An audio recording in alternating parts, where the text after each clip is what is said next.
सहनावतु सहनौ भुनक्तु सह वीर्यं करवावहै तेजस्विनावधीतमस्तु मा विद्विषावहै। ॐ शान्ति शान्ति शान्तिः।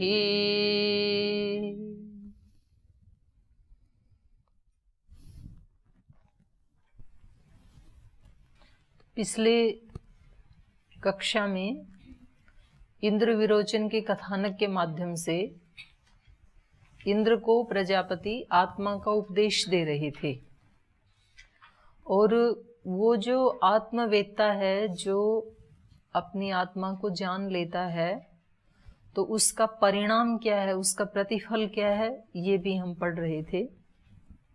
तो यहाँ बता रहे थे, य एते ब्रह्मलोके तम वा एतम देवा आत्मानम उपासते तस्मात् तेषां सर्वे च लोका आत्ता। जो इस ब्रह्मलोक में अर्थात इस ब्रह्मपुरी में, ब्रह्मलोक बाहर ब्रह्मांड और यहाँ शरीर, तम वा एतम देवा, इस देव को अर्थात आत्मानम, एतम आत्मानम, इस आत्मा को, देवा देवलोक, देव पुरुष देवता लोग, उपासते जो इसकी उपासना करते हैं, इस आत्मा के अंदर ही जो लीन रहते हैं आत्मज्ञानी लोग, तस्मात् तेषाम, तो उस उपासना से, तस्मात् तेषाम उस उपासना से उनके, सर्वे च लोका आत्ताः, उनको सब लोगों की प्राप्ति हो जाती है। सर्वे च कामा सर्वांश्च लोकान् आपनोति सर्वांश्च कामान् यह तम आत्मानम अनुविद्य विजानाति इति। उसकी सब कामनाएं पूर्ण हो जाती हैं। कामना क्या होती है इस आत्मा की? सत्य कामः, सत्य को प्राप्त करने की ही इसकी अपनी मूल कामना है। बाकी आत्मा की कामना नहीं है, प्रकृति की कामनाएं हैं फिर वो। तो इसकी सत्य को प्राप्त करने की, सत्य संकल्पित होने की जो कामना है वो पूरी हो जाती है। तो सब लोगों को ये प्राप्त कर लेता है, सब कामनाओं को प्राप्त कर लेता है, क्योंकि जितनी भी कामनाएं हम करते हैं उन सब का अंत है सत्य काम है। सत्य कामना में जब सत्य से संबंधित कामना हमारी पूरी हो जाती है तो फिर अन्य और कोई कामना नहीं रह जाती है, वो अन्य कामनाएं ऑटोमेटिक ही पूरी हो जाती हैं अपने आप ही। यह तम आत्मानम अनुविद्य विजानाति इति, जो उस आत्मा को जान करके विशेष रूप से प्रकृति और पुरुष दोनों को जान लेता है, तो उसकी सब कामनाएं पूरी हो जाती हैं। इति है प्रजापति उवाच, इति है प्रजापति उवाच। तो ये प्रजापति का उपदेश जो इंद्र को दे रहे थे ना, तो उन्होंने परछाई से लेकर के कि भाई शरीर की भी अवहेलना नहीं करनी है आपको।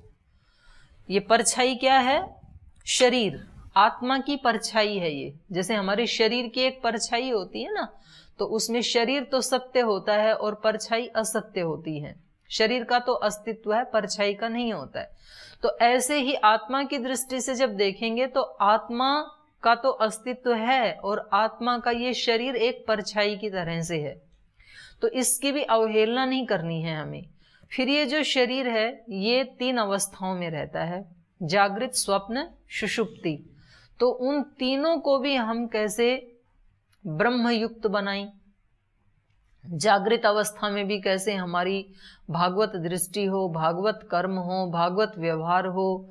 फिर स्वप्न में भी तो हम प्रार्थना करते हैं कि मेरी स्वप्न अवस्था भी हो तो कैसी हो? दिव्य हो। स्वप्न भी यदि मैं देखूं तो योग दर्शन में है ना एक सूत्र, कौन सा है? स्वप्न निद्रा ज्ञानालंबनम वा। तो वहां पर भी जो स्वप्न का है, तो इस प्रकार का जो दिव्य स्वप्न है वो भी हमारे चित्त को एकाग्र करने के लिए निमित्त बनता है। मानो आपने स्वप्न में किसी देवी देवता को देखा या किसी तेज को देखा, ब्रह्म को देखा, तो फिर पूरे दिन चित्त वहीं लगा रहता है ना, तो वो भी चित्त को एकाग्र करने का। तो स्वप्न अवस्था भी हमारी यदि हो तो कैसी होनी चाहिए? दिव्य होनी चाहिए। और सुषुप्ति तो दिव्य होती ही है, पर उसमें हमें एहसास होना चाहिए, जैसे ही हम सोएं कि अब मैं गाढ़ निद्रा में सो रहा हूँ, भगवान की गोद में सो रहा हूँ, उस दिव्यता के सागर में अपने आप को डुबा दे रहा हूँ, तो फिर हमारी बहुत अच्छी नींद होती है। तो यहाँ प्रजापति ने उन सब अवस्थाओं को दिव्य बनाने के लिए उसको ही ब्रह्म बताया। और फिर उन तीनों के पार ब्रह्म कैसा है, तो उसका भी यहाँ वर्णन किया। तो एक तरह से ये इसी को पूर्ण उपदेश कहेंगे। नहीं तो ब्रह्म का कोई एक, जैसे आप पूछ रहे थे ना कि सीधा यही उपदेश दे देते, वो पीछे के उपदेश क्यों दिए? इसलिए दिए क्योंकि वो भी ब्रह्म के ही रूप हैं। जागृत स्वप्न सुषुप्ति अवस्था भी, वो भी उसी का, हमारे अस्तित्व का ही एक भाग है, ब्रह्म का ही एक भाग है। तो ऋषियों की, चाहे वो उपनिषद के ऋषि हों, चाहे वेद के ऋषि हों, या गीता के महर्षि व्यास हों, तो हमारे सभी प्राचीन ऋषियों की जो विधा है वो एक ही प्रकार की रही है कि कोई भी क्षेत्र ऐसा छूटे नहीं जिसमें आध्यात्मिकता की कमी हो। हमारे शरीर का एक एक अणु परमाणु जब पूर्ण दिव्यता के लिए समर्पित होगा तो ही दिव्यता घटित होगी। मान लो हमारे अस्तित्व में, हमारे व्यक्तित्व में, हमारे मन के किसी कोने में कोई एक दो पार्ट भी ऐसे बच जाते हैं कि जो बदलना नहीं चाहते हैं, अपने उसी पुराने अस्तित्व को बनाए रखना चाहते हैं, उसी को ही उचित ठहराने के लिए हेतु देते रहते हैं, तो तब तक पूर्ण रूपांतरण नहीं होगा, दिव्य रूपांतरण नहीं होगा तब तक। तो समर्पण, देखो यहाँ रूपांतरण होगा 100%, इसलिए समर्पण भी चाहिए 100%। 99 डिग्री पे रूपांतरण नहीं होगा। पानी 99 डिग्री पे गर्म हुआ तो भाप नहीं बनेगा। रूपांतरण कब होगा पानी से भाप में? 100 डिग्री पे, 100%। तो हमारे पूरे अस्तित्व का रूपांतरण होना है आध्यात्मिकता में, बचना नहीं है कुछ भी पुराने वाला। तो पुराने वाले को हटाने के लिए फिर हमारा समर्पण भी कितना चाहिए? 100%। फिर हम ये नहीं कह सकते हैं कि जी इसको तो मैं बचा के रखूंगा, ये तो मेरा ठीक ही है ना, इसको कोई सन्यास ले और एक दो कपड़े बचा के रख ले कि जी ये तो इसमें क्या कमी है, तो अच्छा ही कपड़ा है ना मेरा, कितना सॉफ्ट है। तो ऐसे थोड़ी सन्यास मिलेगा। तो कपड़े छोड़ने हैं तो फिर 100% छोड़ने हैं, फिर ऐसे नहीं कि एक दो तो बचा के रख लेते हैं, तब घटित नहीं होगा रूपांतरण फिर। और ये तो एक प्रतीक है बाहर का, पर जो अंदर से हम रूपांतरण करने चले हैं, अपने आप को दिव्य बनाने चले हैं, तो रूपांतरण जब होगा तो 100% ही होता है, हमें उसी को रूपांतरण कहते हैं। तो इसलिए उसमें समर्पण भी कितना चाहिए? 100%। तो इसलिए यहाँ इन्होंने इंद्र को छोटे से छोटे विधा के रूप में भी बताया कि वो भी दिव्य होनी चाहिए। तो ये हम पढ़ रहे थे। तो आगे चलो या कुछ पूछना है पीछे वाले में से आपको? ओम प्रणाम दीदी जी। यहाँ 12वां खंड में पहला मंत्र है, यहाँ पर जो सशरीर आत्मा को जो प्रिय अप्रिय प्राप्त होता है वो मुक्त पुरुष के विषय में कहा गया है या फिर सामान्य व्यक्ति के विषय में कहा गया है? मुक्त पुरुष के रूप में तो ये कहा कि उसको स्पर्श भी नहीं करते हैं जो आत्मवेत्ता है, और जो शरीर के धरातल पे जीता है उसको ही ये सुख दुख आदि स्पर्श करते हैं। चलिए आगे चलते हैं फिर। तो ये उपदेश तो यहाँ पूरा हो गया प्रजापति का, आत्मा का उपदेश तो पूरा हो गया। अब आगे इसमें बता रहे हैं, श्यामा छबलम प्रपद्ये छबला श्यामम प्रपद्ये अश्व इव रोमाणि विधूय पापम चंद्र इव राहुर्मुखात् प्रमुच्य धूत्वा शरीरम अकृतम कृतात्मा ब्रह्मलोकम अभिसंभवामि इति। तो कह रहे हैं कि यहाँ आत्मा के बारे में ही बता रहे हैं कि ये जो आत्मा है, श्यामात् छबलम प्रपद्ये, आत्मा जब बिल्कुल काला हो चुका, श्याम हो चुका, माने दोषों से परिपूर्ण हो चुका, तो अब इसको यात्रा करनी है, धवलता पे पहुंचना है अब, क्योंकि इसका अपना जो रूप है वो निर्दोष है, श्वेत है, और ये हो गया श्याम, पूरा काला हो गया, दोषों से भर गया पूरा। तो कैसे करें यात्रा, कैसे छलांग लगाएं, ब्लैक से व्हाइट में कैसे जाएं? तो उसका रास्ता बता रहे हैं, श्यामात छबलम प्रपद्ये। पहले काले से छबलम, चितकबरा। तो जैसे यात्रा शुरू होगी तो बिल्कुल अंधकार से, तो फिर ऐसी स्थिति बनेगी चित्त की जिसमें थोड़ा अंधकार रहेगा, थोड़ा प्रकाश रहेगा, मिक्सअप, जिसको क्षिप्त, विक्षिप्त, मूढ़, विक्षिप्त अवस्था जो है। तो विक्षिप्त अवस्था होगी पहले तो व्यक्ति की, जब वो संकल्प करता है ना कि मैं योग मार्ग में चलूं, तो मूढ़ अवस्था से या क्षिप्त अवस्था से पहले विक्षिप्त अवस्था में, उस विक्षिप्त अवस्था में ही ऐसा सोच सकता है व्यक्ति कि कुछ तो जीवन का उद्धार करना चाहिए, तो मैं विक्षिप्त अवस्था को प्राप्त करूं। और फिर विक्षिप्त से फिर एकाग्रता को प्राप्त करेगा, एकाग्र से फिर निरुद्ध को प्राप्त करेगा, निरुद्ध में जाकर के फिर समाधि की श्वेतता की प्राप्ति होगी।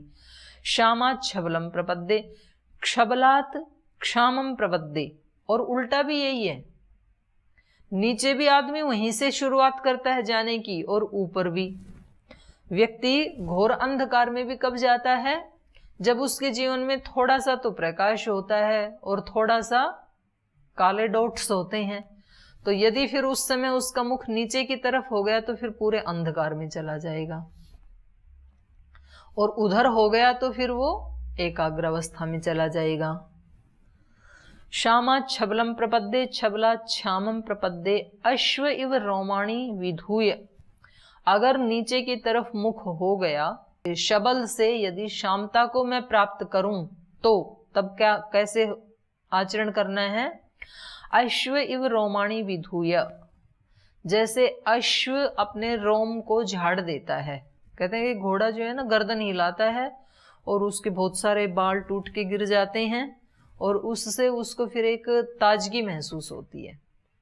जैसे आपको स्नान करके ताजगी महसूस होती है ना, एक फ्रेशनेस फील होती है, तो ऐसे घोड़ा जो है ना, वो गधा है, वो जमीन में लौटता है, मरकट आसन करता है वो, तो उसको ताजगी महसूस होती है। ऊंट भी ऐसे करता है, ऊंट भी मरकट आसन करता है। तो ऐसे ही घोड़ा जो है ना, वो हिन हिना के शरीर को झाड़ देता है, गर्दन को हिला करके वो बाल झाड़ देता है। तो ऐसे इस मनुष्य के लिए भी कहा है, अश्व इव रोमाणी विधूय पापम चंद्र इव राहो मुखात। तो ऐसे ही इस व्यक्ति के कभी ये दोषों से युक्त हो भी जाए, जीवन में कभी दोष आ भी गए, मान लो कोई व्यक्ति कभी हमारे से तो छोटे हैं, वो कभी त्रुटि कर देते हैं, या कभी हमारे से बड़े हैं, वो भी त्रुटि कर देते हैं, तो फिर हम उन चीजों को पकड़ लेते हैं कि देखो इन्होंने ऐसे कर दिया, ऐसे नहीं करना चाहिए था, तो ये दोष आ गया अब हमारे चित्त में। तो फिर क्या करना है, हमें झाड़ना है। जैसे गर्द लग जाता है ना कपड़े में, मिट्टी लग जाती है, तो क्या करते हैं, उसको झाड़ देते हैं, और झाड़ने से गर्द भी झड़ जाती है। तो ऐसे ही सुबह शाम जब आप ध्यान में, उपासना में बैठते हैं, कभी आपने ऐसे देखा और आपके चित्त को वो लगा, थोड़ा सा हर्ट हुआ, आपने पकड़ लिया, कभी छोटे भी करते हैं कभी बड़े भी करते हैं, दोनों से ही हो जाती है भूल। तो चाहे छोटे ने की है, छोटे ने की है तो क्षमा बड़न को चाहिए छोटन का अपराध। यदि हम बड़े हैं और छोटे वाले ने कर दी, तो हमें ये सोच के झाड़ देना चाहिए कि भाई हमारा तो कर्तव्य है, अब हम तो बड़े हैं, तो छोटे वालों को माफ कर ही देना चाहिए। और कभी बड़े वाले से हो गई तो फिर ये सोच लेना चाहिए कि कोई बात नहीं, हमारे से भी तो बहुत त्रुटियां होती हैं, उनसे त्रुटि हो भी गई तो भी हमारे से तो बहुत ज्यादा उनमें गुण हैं, हमारे से तो बहुत आगे हैं वो साधना में, तो ऐसा सोच के उसको झाड़ देना चाहिए। तो दोनों ही स्थिति में, संध्या आदि, उपासना आदि के समय, जैसे घोड़ा सुबह सुबह अपने उसको झाड़ के फ्रेश हो जाता है, ऐसे हमें साधना करते समय, ध्यान उपासना के समय अपने दोषों को झाड़ फेंकना चाहिए। और जैसे ही हम दोषों को झाड़ देते हैं तो हमारे चित्त की अवस्था क्या होती है? चित्त की अवस्था होती है चंद्र इव राहो मुखात प्रमुच्य। जैसे चंद्रमा राहु के मुख से छूट गया हो, चंद्र ग्रहण लगता है तो कहते हैं कि राहु ने उसको ग्रस लिया, राहु के मुख में चला गया चंद्रमा, और फिर धीरे धीरे जब वो उबरता है वहां से, तो कहते हैं अब उसके मुख से बाहर आ गया, छूट गया है। तो फिर पूरी अपनी चमक पे होता है फिर चंद्रमा, क्योंकि चंद्र ग्रहण हमेशा पूर्णिमा को ही होता है, और पूर्णिमा का चंद्र विशेष चमक से आभा से युक्त होता है, पूर्ण चंद्र होता है वो। तो राहु के मुख से छूटा हुआ चंद्रमा माने उसकी जो छटा है ना वो एक अलग ही प्रकार की होती है पूर्णिमा के चंद्र की। तो इसी प्रकार से जब ये अपने दोषों को झाड़ देता है अश्व इव, घोड़े की तरह से, तो इसके चित्त की जो आभा है, जो छवि है, वो एक विशेष ही प्रकार की होती है, चंद्र की तरह से होती है, पूर्ण छवि होती है फिर ये आत्मा की। प्रपद्ये अश्व इव रोमाणी विधूय पापम चंद्र इव राहु मुखात प्रमुच्य धूत्वा, धूत्वा मतलब छोड़ करके, धूत्वा शरीरम अकृतम, तो शरीर के दोषों को छोड़ करके अकृतम, अकृत माने कृत तो वो होते हैं जो करने योग्य, और अकृत मतलब जो न करने योग्य, अर्थात बंधन में बांधने वाले जो कर्म हैं, जो बुरे कर्म हैं, उनको अकृत कहा। तो अकृतम, अकृतम शरीरम धूत्वा, शरीर के अकृत को छोड़ करके माने कर्म बंधन से रहित होकर के कृतात्मा, ये कैसा बन जाता है फिर? कृतात्मा हो जाता है। कृतात्मा माने कृतकृत्य आत्मा, जो करना था वो कर चुका ऐसा आत्मा। क्या करना था? दोषों को झाड़ना था, बस यही करना था। बाकी तो आत्मा अपने आप में ही क्या है? ज्योति स्वरूप है, आनंद स्वरूप है, विमलता स्वरूप है, निर्दोष है। तो करने योग्य क्या था? करने योग्य था जो भी मल आ गए थे, दोष आ गए थे, उसको झाड़ना था, उसको हटाना था, और वो इसने हटा दिया, दोषों को हटा दिया। तो अब ये कैसा हो गया? कृतात्मा हो गया, कृतकृत्य आत्मा हो गया। कृतात्मा ब्रह्मलोकम अभिसंभवामी, तो ऐसा कृतात्मा होकर के मैं ब्रह्मलोकम अभिसंभवामी, ब्रह्मलोक को प्राप्त करूं, ब्रह्मलोक को पहुंच जाऊं। तो यहां समाप्ति के लिए इसको रिपीट कर दिया, 2 बार बोल दिया, ब्रह्मलोकम अभिसंभवामी इति, अभिसंभवामी इति। तो मैं सारे दोषों को झाड़ करके और विशुद्ध आत्मा होकर के, निर्मल आत्मा होकर के, निर्दोष आत्मा होकर के ब्रह्मलोक को प्राप्त कर पाऊं। आगे बता रहे हैं, आकाशो वै नाम रूपयोर निर्वहिता ते यदंतरा तद ब्रह्म तदमृतम स आत्मा प्रजापते हे सभाम वेश्म प्रपद्ये यशो हम भवामी ब्राह्मणानाम यशो राज्याम यशो विशाम यशो अहम अनुप्राप्सी सह अहम यशशाम यशः सीतम अदत्कम शेतम लिंदु माँ अभिगाम लिंदु माँ अभिगाम। आकाशो वही नाम रूपयोर निर्वहिता, ये जो आकाश है ये नाम रूपयो निर्वहिता, नाम और रूपों का निर्वहन करने वाला है। जितने भी नाम हैं और जितने भी रूप हैं उन सब का आयतन क्या है? वो कहाँ रहते हैं? आकाश में रहते हैं। सारे नाम तो आ गए शब्द में, तो शब्द का आयतन क्या है? आकाश। सारे शब्द आकाश में ही रहते हैं। और सारे रूप माने हम जिस भी रूप को देखते हैं वो रूप कहाँ स्थित है? आकाश में स्थित है। तो आकाशो वही नाम रूपयोर निर्वहिता, आकाश जो है वो नाम और रूप का निर्वहन करने वाला है। ते यदंतरा तद ब्रह्म, और ये नाम और रूप के साइडों में जो है, अंतरा माने बीच में है, नाम और रूप के बीच में जो भरा पड़ा है पूरे ब्रह्मांड में भी और पिंड में भी, वो क्या है? वो ब्रह्म है। आकाश में नाम और रूप, ये तो अनुभूति होती है, हमें शब्दों की अनुभूति होती है, रूपों की चक्षु से अनुभूति होती है, चक्षु इंद्रिय से, और शब्द की श्रोत्र इंद्रिय से। तो ये तो इंद्रियों से महसूस हो जाते हैं, लेकिन इनके अतिरिक्त जो खाली स्थान है उसमें क्या है? वो अनुभूति नहीं होती है। तो वहां क्या है? तो ये कह रहे हैं वो वहां ब्रह्म है। इन दोनों के अतिरिक्त जो स्थान बच गया, ते यदंतरा तद ब्रह्म, इन दोनों के बीच में मध्य में जो रहता है, ओतः प्रोत है सब जगह, तद ब्रह्म, वो ब्रह्म है, तद अमृतम, वो अमृत है, उसका कभी नाश नहीं होता है। स आत्मा प्रजापते है, वो ही आत्मा है। प्रजापते है सभाम वेश्म, तो कहा कि मैं जो जिज्ञासु हूं वो प्रजापते है, षष्ठी है यहाँ पर, प्रजापति की सभाम वेश्म, सभा को मैं प्राप्त करूं। सभाम वेश्म प्रपद्ये, उनकी सभा को, उनके घर को, प्रजापति की सभा। प्रजापति यहाँ पर गुरु के रूप में प्रस्तुत किया ना इंद्र विरोचन की कथा में जो हम पढ़ रहे हैं। तो एक तो गुरु का घर हो गया, वो तो गुरुकुल हो गया, और एक गुरु की सभा तो वो क्लासरूम हो गया। तो मैं गुरु के ही सानिध्य में रहूं, या तो गुरु की सभा में रहूं, माने उनकी कक्षा में रहूं, उनकी नेतृत्व में कुछ सीखूं, या तो वेश में, या तो गुरु के घर में रहूं, अर्थात गुरुकुल में रहूं। तो प्रजापते है सभाम वेश्मा प्रपद्ये, तो प्रजापति की सभा को और प्रजापति के घर को अर्थात गुरुकुल को मैं प्रपद्ये प्राप्त हूं। यशो हम भवामी, और मैं यशस्वी बनूं। तो देखो कहीं भी यशस्वी बनने की निंदा नहीं है। जिन जिन कर्मों से हमें सुयश प्राप्त होता है उसकी ऋषियों ने मनाही नहीं की है, बल्कि विधान किया है। तो वो सब कर्म हमें करने ही चाहिए जिनसे यश मिलता है, गौरव मिलता है। यश अहम भवामी, मैं यशस्वी हूं। कहाँ? ब्राह्मणानाम, ब्राह्मणों के बीच में। ब्राह्मण का मतलब यहाँ कोई जाति विशेष नहीं है, ब्राह्मण का मतलब आत्मवेत्ता।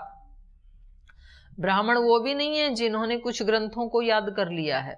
ये हम हमेशा इस बात को लेके चलें कि प्राचीन ग्रंथों में कहीं भी ब्राह्मण, विद्वान, ज्ञानी, ये जो शब्द आए हैं ना, ये सब किसके लिए हैं? आत्मवेत्ता के लिए हैं। बाहर की जानकारियां इकट्ठा करने वाले को यहाँ ब्राह्मण नहीं कहा है शास्त्र में, क्योंकि बाहर से जो कुछ भी लिया है निश्चित रूप से वो हमारा नहीं है, उधारा है। और जो उधारा है वो हमारा नहीं हो सकता है कभी भी। हमारा तो वो है जो हम, हमारे अंतःकरण में तो ज्ञान के झरने नहीं, नदियां नहीं, सागर हिलोरे मार रहे हैं, उनको अभिव्यक्त करना है, वो ही अपना होता है। बाकी हम भूल भी जाते हैं। और बाहर से जो जो सुना ना, जैसे मैं पूछूं कि पूरा ये पढ़ लिया छांदोग्य उपनिषद, तो इसमें हमने क्या क्या पढ़ा?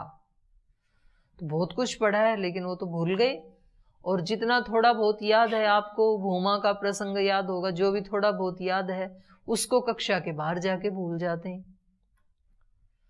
कक्षा में जो ज्ञान होता है या ध्यान उपासना करते समय जो ज्ञान होता है, वो ज्ञान जीवन में जहां प्रयोग करने का अवसर होता है वहां तो भूल जाते हैं ना, वहां तो आता ही नहीं है काम में वो।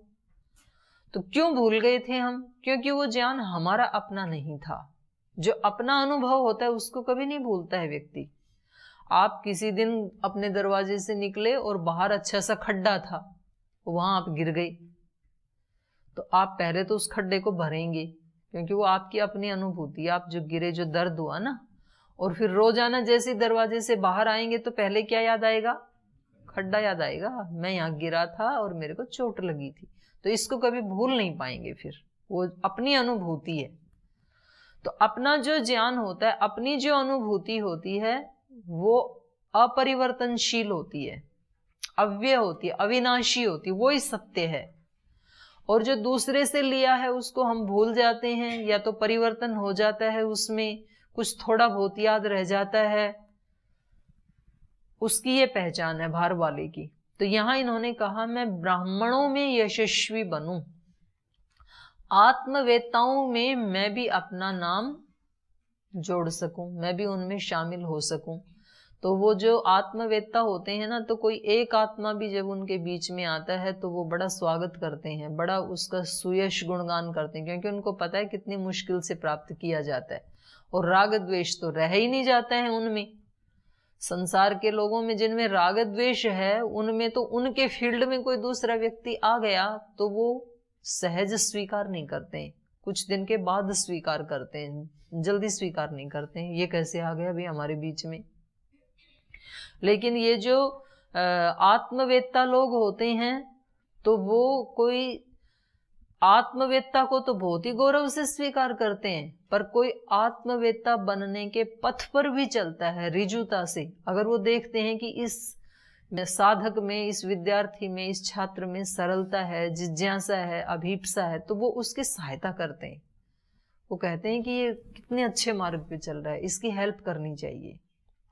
तो इसलिए इन्होंने क्या कहा, ब्राह्मणा नाम यशो हम भवामी, मैं विद्वानों में यश को प्राप्त करूं, राज्याम यशो, मैं राजाओं में यश को प्राप्त करूं।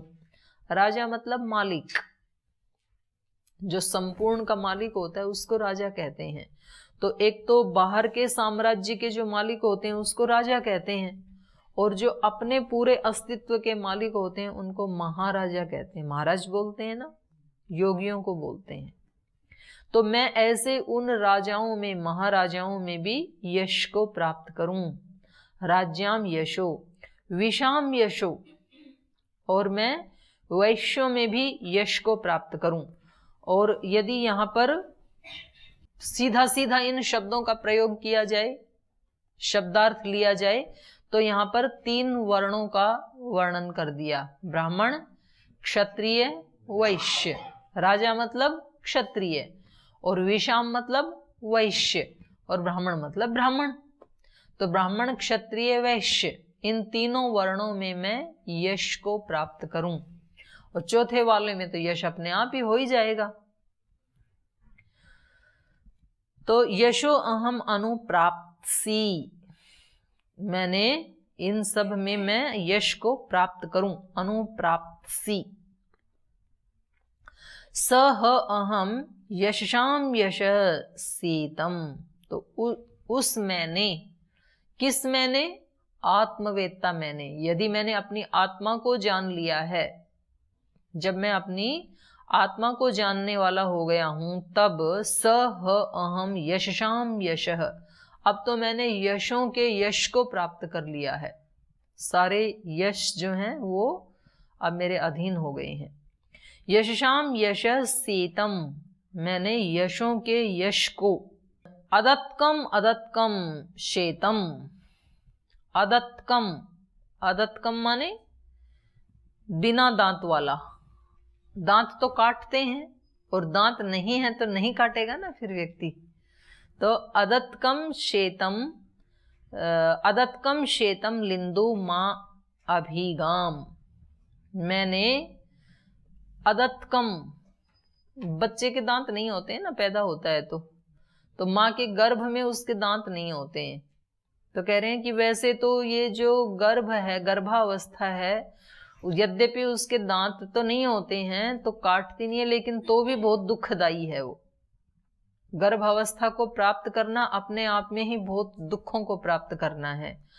अदत्कम शेतम लिंदु माँ अभिगाम, तो मैं दोबारा इस आत्म तत्व को प्राप्त करके, आत्मवेत्ता बन करके माँ के गर्भ को प्राप्त ना करूं, माँ के गर्भ को प्राप्त ना करूं, अर्थात दोबारा मैं इस जन्म मरण के चक्र को प्राप्त ना करूं। लिंदुम होता है माँ का गर्भ, माँ अभिगाम मतलब प्राप्त ना करूं, मैं माँ के गर्भ को प्राप्त ना करूं, क्योंकि मैंने आत्म तत्व को जान लिया है, तो मैं आत्मवेत्ता हो गया हूं। ये अंतिम एक श्लोक बचा है, इसको फिर कल ही करेंगे, अभी तो समय हो गया। 15वां खंड कल करेंगे फिर।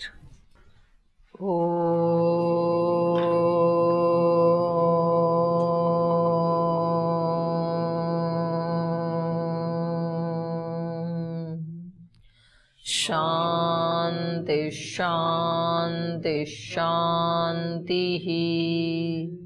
श्री गुरुभ्यो नमः।